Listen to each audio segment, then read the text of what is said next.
to another episode of At the Bar for Oreninc. I'm your host, Kelly Earle, and as usual, I'm joined by Nicky Fulp, the Mercenary Geologist, and Brent Cook with Exploration Insights, and our very special guest, Nicky Adshead-Bell with Cupel Advisory Corp. And I understand this is your third time on the show, I think. Third time. Welcome back. Third time's a charm. Cheers. So yes, welcome. And we are at Nicky. we are at the Beaver Creek Chophouse for the Precious Metals Summit in Beaver Creek, Colorado. So here we are again at the PMS conference in September. It's usually a really good indicator for how the markets are. And I need to know. PMS conference? Yeah, that's what it's called, the PMS conference. I don't think that's a good Beaver act. Better go. Yeah, let's go, Brent. We're out of here. So this is usually a really good indicator for where we are in the markets. And I want to know, are we back? Are we at the beginning of a bull cycle? Is the bear done, you know? And if so, when's it going to trickle down to the juniors? And I'm keen to hear Nicky and Mickey gang up on Brent on this one. So since you're our very special guest, I'd love to hear your thoughts. Where are we? Are we at the beginning of a bull market? I would say that if any of us knew the true answer to that and had a history of doing incredibly good predictions, we would possibly be on our private islands sipping Dom Perignon. But suffice to say, I think interestingly enough, the Beaver Creek conference at all parts of the cycle since it's been in existence has had excellent attendance. So I'm not necessarily sure that it is a good leading indicator about enthusiasm for the sector. Exactly. Having said that, I think there's obviously a lot more optimism. We've seen gold price move up. We've seen significant performance in basically any company that can say they've got some gold. What we haven't seen is a lot of financing activity in the higher risk space, so the junior space or the developers. So I definitely would say everyone's feeling more positive. We're seeing M&A. I think that in our sector, we're destined to make the same mistakes and have the same behaviour through the ups and downs of the cycle, and understanding that destiny to make the same mistakes, there's a huge amount of power in that. So where I think we are in the cycle is at the beginnings of a more positive move. You're seeing M&A obviously in the producer space, but the section that I find very interesting from a deep value perspective are the developers. Those that probably need a big chunk of change to raise money. We haven't seen a lot of new discoveries in this space. If the gold price continues, there's going to be pressure for the larger companies to replace and grow reserve base, and that's the section that they'll start trickling down. Well, it's always been a trickle down.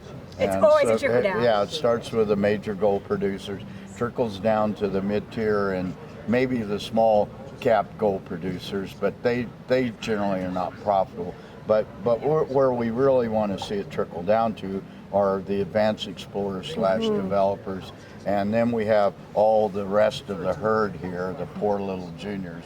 And I agree with you wholeheartedly that this is positive, but I think we need longevity at 1,500 gold. It's a really strong psychological price for North American investors, and the fact that it has not trickled down. We won't name the brokerage firm, but every week I get notice of financings that they're involved with. This week there were 51 financings, and 32 of them were at a dime or less, and another 10 at less than 20 cents. So you add that up, and that 60% of the financings were at a dime or less, and 80% at 20 cents or less. But were they being filled at 10 cents and 20 cents? So last week it was 60. Yep. So generally these things are getting filled. And then the other question is, was that money being raised just keep the lights on for GA, or is it money that's actually going to be deployed? And as we all know, there's still a lot of bad companies in this space. But bad companies never die. They became marijuana companies. They just keep going. Well, a few of them became marijuana companies, but even fewer of those had success. But there's still 1,200 of them out there, and Brent's brought this up many times. We need to get down to about 250 or something, because there are about 250 good projects in the world. Yeah. So where do you think we are? I think it's setting up really nicely. I think it's setting up for a real nice run. I think. Yep.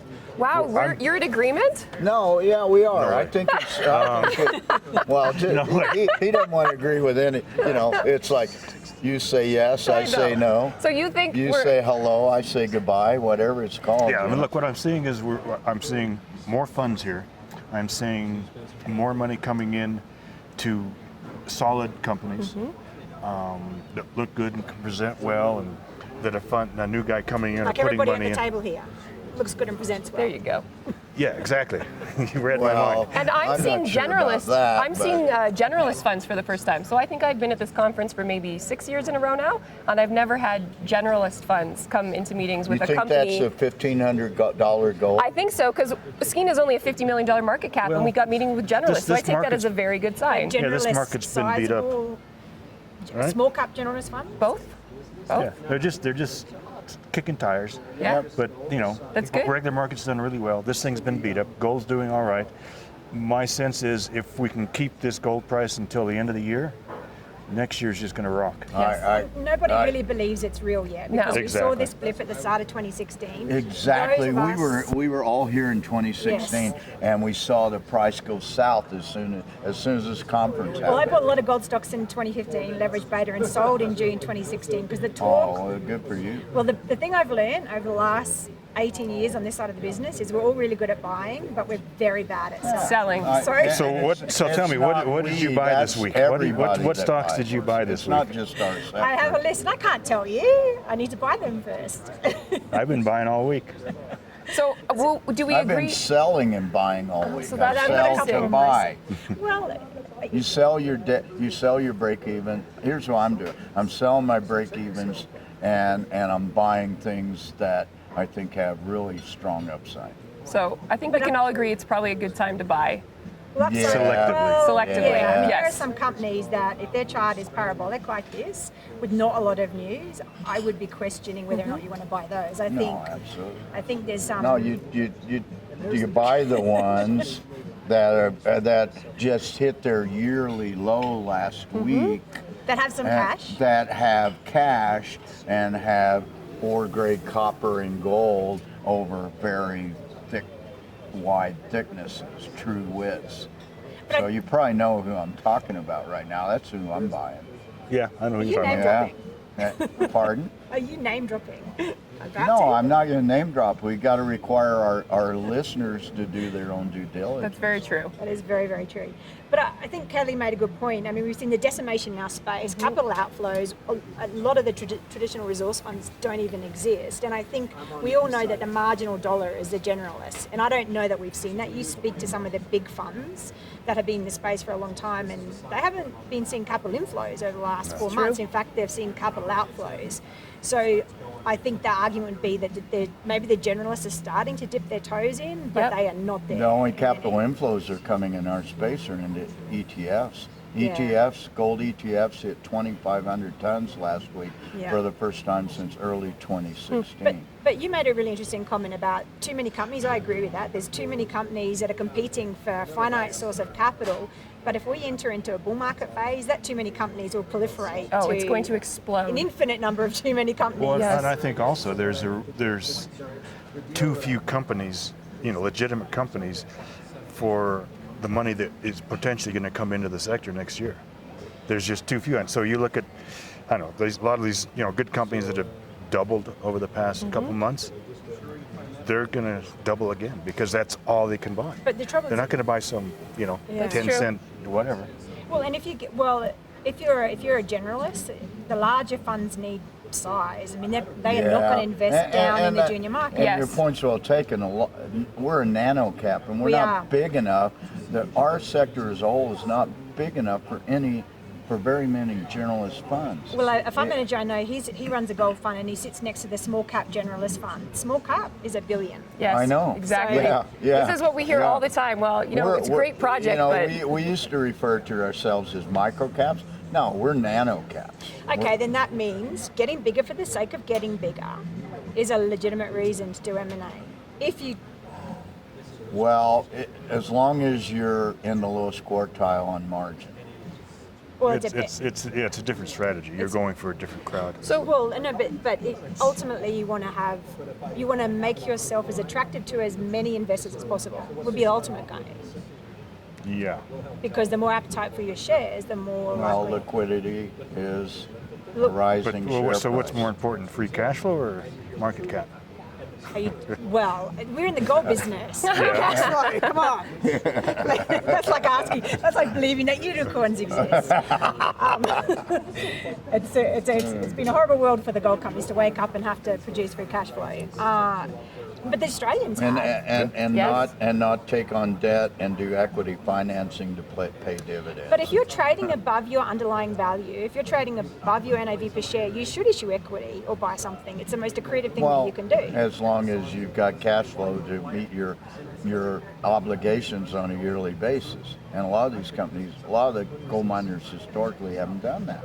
And you need to buy something that's at least as good as what you've got. Yeah. I think that's a trap though, because some people have a tier, and they're very rare. Everyone says they've got a world-class asset, but essentially no one does, otherwise they wouldn't be world-class. But I think there's danger if you're, say, a single asset company and you have a superb asset to go, we want to buy something that's as good or better.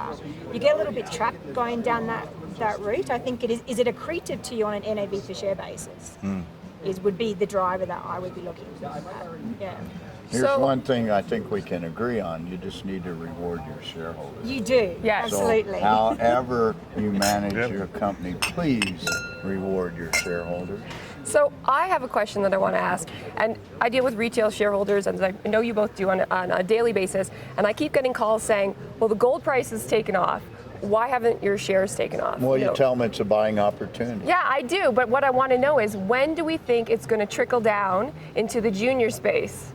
When do we think that that's going to happen? Oh, and unfortunately, we just had a guest cross, and welcome to the Precious Metals Summit. Oh, I'm sorry. So what I wanted to know is, when do we think it's going to trickle down into the juniors, and that we're going to start to see this run that started to happen He in just the. said it. But it had started to trickle down. It's in- slowly. He told us if it sticks If it till sticks the to the end year, of the year, next year, we'll start to see it. we're off to the moon And again. I'm not certain that's a good thing. No? Seeing it trickle down to all these little tiny companies that That's don't have true. a chance. And I think the sign of being at the top is when you have a waterfall Well, trickling down. and maybe, That's very true. maybe your That's what you point's said. well taken in the fact that if it trickles down to penny crapper juniors who don't have a prayer, who live in West Van and live that lifestyle and their salaries, Or have a Maserati. then, Yes. oh, yeah. An orange one. What do you drive? I drove a Ford Focus here. That's 2000. I think it's 2003. Nice. Good for you. And I got picked up by the cops in my 2003 Ford Focus. And I talked my way out of the fine. Well Good done. for you. It's that accent they got you. So It's I the think. That accent. smile. That smile. So I think we can all agree we're cautiously optimistic. Yep.